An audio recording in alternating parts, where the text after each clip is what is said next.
BBC Urdu کے programme سردین میں خوش آمدید. ہمارے لندن اسٹوڈیو سے میں ہوں شفیع نقی جامعی. میانمار کی رہنما آنگ سان سوچی نے BBC کے ساتھ ایک خصوصی انٹرویو میں مسلم روہنگیا اقلیت کی نسل کشی کی تردید کی ہے. صوبہ خیبر پختونخوا میں 20 لاکھ سے زیادہ بچوں کا اسکولوں میں اندراج نہیں ہے. PTI کی حکومت کے دعووں پر اب تک عمل کیوں نہ ہو سکا؟ اور برٹش کونسل کی کریٹو سٹیز ان پاکستان کے نام سے ملک کے 5 شہروں پر تحقیقی رپورٹ اور نمائش کا لندن میں افتتاح. BBC کے ساتھ ایک خصوصی انٹرویو میں میانمار کی رہنما آنگ سان سوچی نے ان الزامات کی تردید کی کہ ملک میں روہنگیا مسلم اقلیت کی نسل کشی ہو رہی ہے. تقریباً 1.5 سال پہلے آنگ سان سوچی کی قیادت میں ان کی پارٹی فتح حاصل کر کے اقتدار میں آئی. اس کے بعد سے روہنگیا مسلمانوں کے قتل عام پر ان کی خاموشی پر سوال اٹھتے رہے ہیں. ملک کی فوج پر الزام ہے کہ وہ روہنگیا مسلمانوں کے قتل عام اور ریپ میں ملوث ہے. BBC کے فرگلکین کی رپورٹ سہیل حلیم کی زبانی. ملٹری کے اندر پائے جانے والے خوف کا ایک منظر، ایک ایسا دارالحکومت جسے جرنیلوں کو محفوظ رکھنے کے لیے ڈیزائن کیا گیا ہے، اور یہاں نئی جمہوری حکومت اقتدار پر اپنی گرفت مضبوط کرنے کی کوشش کر رہی ہے. Hello Fergal, how are you? I'm sorry I've been running late today. ان کی لیڈر آنگ سان سوچی کی ساکھ بطور ایک جمہوریت نواز لیڈر بالکل بدل چکی ہے. انہیں شدید تنقید کا سامنا ہے. اس برس یہ ان کا پہلا روبرو انٹرویو ہے. جہاں تک عام لوگوں کی زندگی میں تبدیلی کی بات ہے تو آپ نے کیا اقدامات کیے ہیں؟ ہم نے گزشتہ برس کہا تھا کہ ہماری اولین ترجیح ہے نوکریوں کے مواقع پیدا کرنا، اور ہمیں یہ معلوم ہوا کہ اگر آپ اچھی سڑکیں اور بجلی مہیا کریں تو لوگ نوکریوں کے معاملے میں خود کفیل ہو جاتے ہیں. صحت کے میدان میں بہتری آئی ہے، اور ناقدین کا کہنا ہے کہ انتخابات میں بھی شفافیت آئی ہے، لیکن یہ سب کچھ رخائن میں بڑھتے ہوئے تشدد کی وجہ سے پسے پشت چلا گیا ہے. ہزاروں روہنگیا مسلمان گھر بار چھوڑ کر جا چکے ہیں، اور اس بارے میں آنگ سان سوچی کی خاموشی ان پر تنقید کی بڑی وجہ بنی ہے. اس بارے میں آواز اٹھانے سے آپ کا کیا مطلب ہے؟ یہ سوال 2013 میں اس وقت سے کیا جا رہا ہے جب رخائن میں آخری بار یہ شورش شروع ہوئی تھی. وہ مجھ سے سوال پوچھتے اور میں نے جواب دیے، لیکن لوگ کہتے ہیں کہ میں نے کچھ نہیں کہا، صرف اس لیے کہ میں نے وہ بیان نہیں دیا جو کہ وہ چاہتے ہیں میں دوں، اور وہ یہ کہ میں کسی برادری پر تنقید کروں، جبکہ ہماری کوشش ہے کہ مفاہمت ہو، تنقید نہیں. کیا اس بات کی فکر ہوتی ہے کہ آپ کو ایک ایسے لیڈر کے طور پر یاد رکھا جائے گا جو انسانی حقوق کی چیمپئن، نوبیل انعام یافتہ ہیں، لیکن اپنے ہی ملک میں نسل کشی کے خلاف کھڑی نہ ہو سکیں؟ نہیں، کیونکہ میرے خیال میں کوئی نسل کشی نہیں ہو رہی. میرے خیال میں جو ہو رہا ہے اس کے لیے نسل کشی ایک سخت اصطلاح ہے. میرے خیال میں وہاں بہت رنجش ہے، اور جیسے کہ میں نے کہا وہاں مسلمان بھی مسلمان کو قتل کر رہا ہے. لیکن جیسا آپ کہہ رہے ہیں، یہ صرف نسل کشی کا معاملہ نہیں، یہ معاملہ ہے لوگوں کے تقسیم ہونے کا. وہ یہاں ایک مقبول لیڈر ہے، اور ان کا اہم مقصد ہے کہ مذاکرات کے ذریعے فوج کو سیاست سے دور کیا جائے، اور اس کے لیے عوام کی طاقت ان کے ساتھ نظر آتی ہے. فرگلکین کی رپورٹ. اور اب دیگر خبروں پر ایک نظر. ترکی کا کہنا ہے کہ منگل کو ملک شام میں ہلاک ہونے والے افراد کے پوسٹ مارٹم سے اس بات کی تصدیق ہو گئی ہے کہ کیمیائی ہتھیار استعمال ہوئے تھے. شام اور روس کا کہنا ہے کہ باغیوں نے گودام میں کیمیائی ہتھیار چھپا رکھے تھے، اور وہاں پر کیے جانے والے فضائی حملے کے نتیجے میں زہریلے گیسوں کا اخراج ہوا. طبی جریدے لانسیٹ کی ایک نئی رپورٹ کے مطابق دنیا میں ہر 10 اموات میں سے ایک کی وجہ سگریٹ نوشی ہوتی ہے، اور ان مرنے والوں میں سے نصف کا تعلق صرف 4 ممالک چین، انڈیا، امریکہ اور روس سے ہے. رپورٹ کے مطابق تمباکو نوشوں کی تعداد میں اب بھی اضافہ ہو رہا ہے.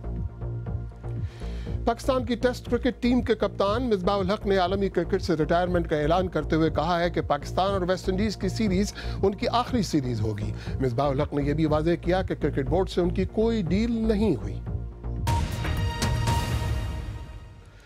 पाकिस्तान के सूबे खैबर पख्तूनख्वा में हुकूमत ने स्कूल न जाने वाले बच्चों की सही तादाद मालूम करने के लिए एक सर्वे शुरू किया है। सूबे में हुकूमत कायम करने के बाद से पाकिस्तान तहरीक इंसाफ ने तालीम के शोबे में मुतअद्दिद इस्लाहात करने का दावा किया था, लेकिन बाज़ गैर सरकारी इदारों का अंदाज़ा है कि अब भी वहाँ 20 से 25 लाख बच्चे ऐसे हैं जो स्कूल नहीं जाते। पेशावर से अज़ीज़ुल्लाह खान की रिपोर्ट। ये उम्र इनके खेलने कूदने और पढ़ने लिखने की है, लेकिन हालात ने इन्हें इस कम उम्री में रोजगार के धंधों में डाल दिया है। गली कूचों, बाजारों, चौकों और वर्कशॉप्स पर बड़ी तादाद में ऐसे बच्चे हैं जो मेहनत मजदूरी करते हैं और स्कूल नहीं जा पाते। 2 माह तक मैं स्कूल गया था। उसके बाद वालिद कैंसर के मर्ज की वजह से फोत हो गए थे, जिस वजह से मैंने स्कूल छोड़ दिया था। उसके बाद मैंने हथरेड़ी ले ली और मजदूरी करने लगा। मेरे 2 भाई हमसे अलग हो गए हैं। मैं घर का खर्च चलाता हूँ। इन बच्चों को स्कूल लाने के लिए खैबर पख्तूनख्वा हुकूमत ने 2 साल पहले घर आया उस्ताद के नाम से मुहिम शुरू की थी, जिसमें 8 लाख तक बच्चों को स्कूल में दाखिल करने का हदफ रखा गया था, लेकिन इसमें खातिर खा कामयाबी हासिल नहीं हुई। स्कूलों में दाखिलों का मौसम एक मरतबा फिर शुरू हो चुका है। हुकूमत को भी चैलेंजेस का सामना है। कहीं तो हुकूमत के पास दस्तयाब वसाइल में स्कूलों में इतनी गुंजाइश नहीं है कि इतनी बड़ी आबादी को इन स्कूलों में दाखिला दिया जा सके, और कहीं बच्चों की तादाद नहीं है लेकिन वहाँ पर स्कूल ज़रूर कायम हैं। हुकूमत का कहना है कि जहाँ सरकारी स्कूल नहीं है वहाँ अब वाउचर सिस्टम के तहत निजी स्कूलों में बच्चों को दाखिल किया जाता है, जिसका 800 रुपए तक का खर्चा हुकूमत बर्दाश्त करती है। 34,000 बच्चे वो प्राइवेट स्कूल से माइग्रेट होकर सरकारी स्कूलों में आए हैं। हालांकि ट्रेंड उल्टा होता था, मोस्टली बच्चे प्राइवेट स्कूलों में जाते थे क्योंकि सरकारी स्कूल में फैसिलिटीज़ की कमी होती थी, टीचर नहीं होते थे, क्वालिटी नहीं थी, तो इस वजह से बहुत ज़्यादा तादाद में लोग प्राइवेट स्कूलों की तरफ जा रहे थे। लेकिन अभी पिछले साल से ट्रेंड उल्टा होना शुरू हो गया है। माहिरीन का कहना है कि स्कूल न जाने वाले बेशतर बच्चे अपने अपने घरों के कफील होते हैं। इसके लिए रिवायती तालीम से हटकर हुकूमत इनके लिए फनी तालीम का इंतज़ाम करे, जिससे इनके रोज़गार के मसाइल भी हल हो सकेंगे। Azizullah Khan, BBC news, Peshawar. इसी मौजू पर मैंने सीकॉज यूनिवर्सिटी में dean of social sciences professor doctor Nasir Karim से बात की। जानना चाहा कि बच्चों की तालीम के बारे में सरकारी दावे अक्सर सुनाई देते हैं, असल सूरत हाल है क्या? फॉर द पास्ट 15-16 ईयर्स आपको भी अच्छी तरह से मालूम है कि पेशावर और इन जनरल KPK जो है हमारा सूबा, वो टेररिस्ट एक्टिविटीज़ की वजह से बहुत ज़्यादा हिट हुआ है, और पर्टिकुलरली हमारा प्राइमरी लेवल और हमारी मिडिल क्लास की जो एजुकेशन है उसमें हमें बहुत कम डेवलपमेंट होती हुई नज़र आ रही है। डॉक्टर साहब, हुकूमत ने अरबों रुपए और कई साल खर्च कर दिए, लेकिन फिर भी सूरत हाल ये है कि लाखों बच्चे स्कूल की तालीम से महरूम है। ऐसा क्यों? It's very unfortunate. बदकिस्मती से हमारी फेडरल गवर्नमेंट की भी और जो प्रोविंशनल गवर्नमेंट है उन्होंने ज़्यादा एम्फसाइज़ किया हुआ है हायर एजुकेशन के ऊपर, जिसकी वजह से 2007 और 8 ऑनवर्ड आपको बहुत सारी यूनिवर्सिटीज़ जो हैं मुख्तलिफ शहरों में जो हैं वो बनती हुई नज़र आ रही हैं, मगर उसके मुकाबले में कंपैरेटिवली रेशो वाइज जो है आपको प्राइमरी या मिडिल सेक्टर में जो है इतनी इन्वेस्टमेंट या इतनी डेवलपमेंट होती हुई नज़र नहीं आ रही। PTI की हुकूमत ने पहले ही दिन से तालीम पर तवज्जो मरकूज रखी, मगर वो इस सिलसिले में अब तक मुस्बत नताइज क्यों ना हासिल कर सकी? देखें, इसमें कम्युनिटी इन्वॉल्वमेंट जो है बहुत ज़्यादा ज़रूरी है। अनफॉर्चुनेटली बदकिस्मती से हमें वो कम्युनिटी इन्वॉल्वमेंट जो है या उस तरह से awareness through media, electronic media, print media होता हुआ नज़र नहीं आ रहा। जहाँ तक क्वालिटी को इम्प्रूव करने की बात है, हमें ये ज़रूर नज़र आता है कि NTS का कॉन्सेप्ट इंट्रोड्यूस किया गया ताकि जो इंडक्शन है फैकल्टी की उसको अच्छी क्वालिटी का इंश्योर किया जा सके, मगर जो सोशल फैब्रिक है उसको अभी तक जो है कंसिडर नहीं किया जा रहा। मैं आपको मिसाल देता हूँ, हमारी सोसाइटी में टीचर एक बहुत इम्पॉर्टेंट रोल प्ले करता है। बदकिस्मती से इस करंट गवर्नमेंट ने और इससे पिछली गवर्नमेंट्स ने भी ऐसा कोई कदम नहीं उठाया जिसमें टीचर्स को इनकरेज किया जाए, मोटिवेट किया जाए कि वो अपनी अपनी कम्युनिटीज़ में घर घर जाके जो है बच्चों को इनकरेज करे कि वो आएँ और स्कूल को ज्वाइन करें। तो आपके ख्याल में मसले का हल है क्या? बच्चों को स्कूल कैसे लाया जा सकता है? देखें, इसके जी मुख्तलिफ पर्सपेक्टिव्स हैं। मैं अगर आपको एक छोटी सी मिसाल दूँ, पेशावर को अगर हम एक सैम्पल सिटी के तौर पे लें, एक रोल मॉडल के तौर पे लें, हमने यहाँ पे देखा जी कि पोलियो के लिए कैंपेन चलती है जिसमें हमारे टीचर्स जो हैं या और इस तरह के मुख्तलिफ लोग जो हैं उनकी छोटी छोटी टीम्स बना के घरों को भिजवाया जाता है और बच्चों को जो है पोलियो के कतरे पिलाए जाते हैं, which is very good. But at the same time इसी तरह की एक अप्रोच, इसी तरह की एक कैंपेन तालीम को आम करने के लिए भी हम पिछले 3-4 सालों में लॉन्च कर सकते थे। प्रोफेसर डॉक्टर नासिर करीम, जिनसे मैंने ज़रा देर पहले बात की थी। BBC उर्दू के प्रोग्राम सहरवीन में आगे चलकर देखिएगा जामिया कराची के उस्ताद डॉक्टर रियाज अहमद की गिरफ्तारी पर मुसन्निफ मोहम्मद हनीफ क्या कहते हैं, और पाकिस्तान के कौन से 5 ऐसे शहर हैं जो फ़नून लतीफ़ा और दस्तकारी की सनतों में तरक्की कर सकते हैं।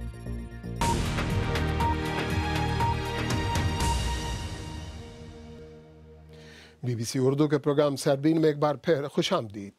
कराची में एक अदालत ने जामिया कराची के उस्ताद और समाजी कारकुन डॉक्टर रियाज अहमद की ज़मानत पर रिहाई का हुक्म दे दिया है। उन्हें रेंजर्स ने सनीचर को मुबैना गैर कानूनी असलाह रखने के इल्ज़ाम में उस वक्त हिरासत में लिया जब वो अपने गिरफ्तार साथी के बारे में प्रेस कॉन्फ्रेंस करने के लिए प्रेस क्लब जा रहे थे।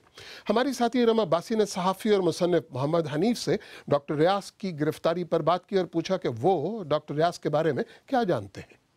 डॉक्टर रियाज जो हैं वो कराची यूनिवर्सिटी के पुराने प्रोफेसर हैं। उन्होंने फ़ौज के ख़िलाफ़, MQM के अल्ताफ़ हुसैन के ख़िलाफ़, उन्होंने अपने जो यूनिवर्सिटी में के जो मामलात होते हैं उसके ख़िलाफ़, कराची में कोई ऐसा मसला कभी नहीं हुआ जिस पे प्रोटेस्ट करने में डॉक्टर रियाज जो हैं वो सबसे आगे ना हो। वो कराची में उनके दोस्त जो हैं उनको एजिटेटर इन चीफ कहते हैं। उनकी ज़िंदगी का मकसद ये है आवाज़ बुलंद करना, और वो 20-25 साल से ये काम कर रहे हैं। तो अब इन्होंने तंग आके उनके ऊपर इस तरह के मज़ाक़ा खेज़ इल्ज़ाम लगा रहे हैं कि उससे सिर्फ अफसोस ही होता है कि हमारे अपने इदारे, हमारे अपने शहरियों को, और उन पर केस भी डाला है गन का। उसके साथ जो भी वहाँ पे पढ़ा है, जिसने भी कभी मुलाकात की है एक ही दफ़ा, वो जानता है कि सारी ज़िंदगी जो है डॉक्टर साहब गन्स के ख़िलाफ़ बातें करते रहे हैं। तो अब रियासत को डॉक्टर रियाज से ख़तरा है क्या? उनके दोस्तों से मैं बात कर रहा था तो एक तो ये कह रहे थे कि चलें सूरत हाल कुछ बेहतर हुई है, कम से कम डॉक्टर रियाज को जो है अरेस्ट किया है, वो अदालत में हैं, आएंगे, उम्मीद है कि उनकी ज़मानत होगी, केस चलेगा, जो अपना केस साबित करने की कोशिश करेंगे।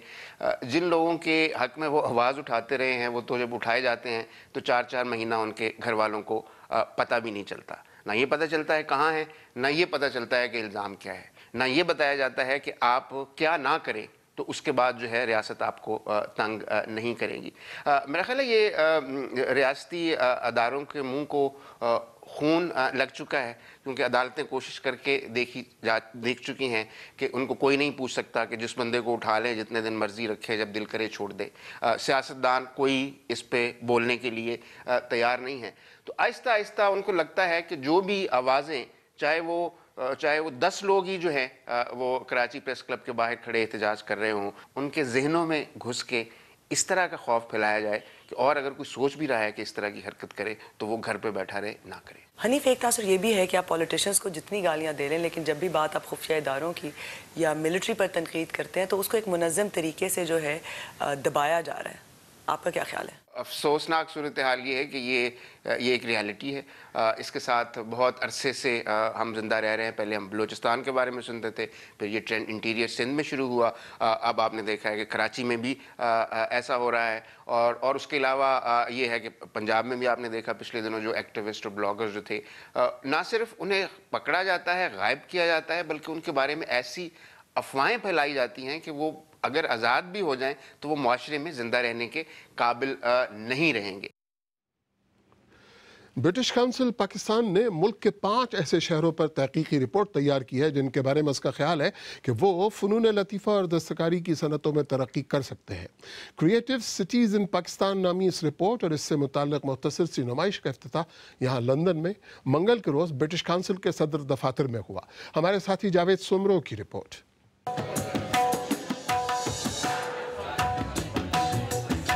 फ़नून लतीफ़ा और आर्ट की बात हो तो मौसीकी का होना लाजमी है, लेकिन क्रिएटिव सिटीज़ इन पाकिस्तान की रिपोर्ट गो मौसीकी के फ़रोग़ के हक़ में है, लेकिन इस रिपोर्ट और नुमाइश का बुनियादी मकसद है इन शहरों की तख्लीकी सलाहियतों को उजागर करना और उनको शहरों की मुआशी और समाजी तरक्की के लिए बरूए कार लाना।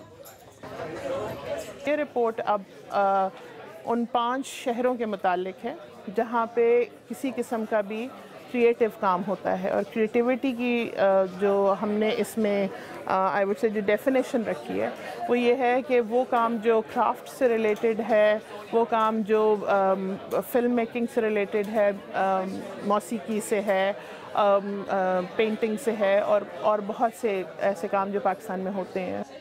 ब्रिटिश काउंसिल ने पाकिस्तान के जिन शहरों को तख्लीकी शहर के तौर पर शनाख्त किया है उनमें मुल्तान, हैदराबाद, कोयटा, पेशावर और गिलगित हुंजा शामिल हैं। रिपोर्ट के मुताबिक अगर पाकिस्तान के सरकारी इदारे और वहाँ काम करने वाले गैर सरकारी इदारे इन शहरों में तैयार की जाने वाली अशिया के फ़रोग़ और उन्हें मुल्की और बैनुल-अक़वामी तौर पर फ़रोख्त करने पर तवज्जो दें तो ये शहर बहुत तरक्की कर सकते हैं। इन शहरों में तैयार होने वाली अशिया के अलावा रिपोर्ट के मुताबिक इनमें अदब, तारीख़, मौसीकी, मुसव्वरी और सियाहत के मैदानों में भी तरक्की करने की बेपनाह खुसूसियात मौजूद हैं। लेकिन इस तरह की कॉन्फ्रेंस या रिपोर्ट का इजरा लंदन में करने से क्या हासिल होगा? ये एक बड़ी खुश आइंद बात है ताकि हम पाकिस्तान की वो शहर और उसकी दस्तकारी और उसका पुराना जो विरसा है उसको उजागर करें, दुनिया को बताएं, दिखाएं, और अभी भी वहाँ पर किस किस किस्म के आर्टिस्ट और आर्टिस्ट्री मौजूद है और उसको कैसे दुनिया के साथ कनेक्ट किया जा सकता है, उसके डिज़ाइन, उसकी मार्केटिंग। तो मुझे यकीन है कि इस प्रोजेक्शन से वो जो गैप्स हैं वो उनको कवर करने में बड़ी मदद मिलेगी। नुमाइश के शुरका ने पाकिस्तान के इन शहरों की तैयार करदा मसनूआत और उनकी सकाफत और फ़न में खासी दिलचस्पी ली। ब्रिटिश काउंसिल के हुकाम का कहना है कि ये नुमाइश चंद हफ्ते मज़ीद लंदन में जारी रहेगी, जिसके बाद पाकिस्तान में भी इसका इनेकाद किया जाएगा। Javed Soomro, BBC news, London.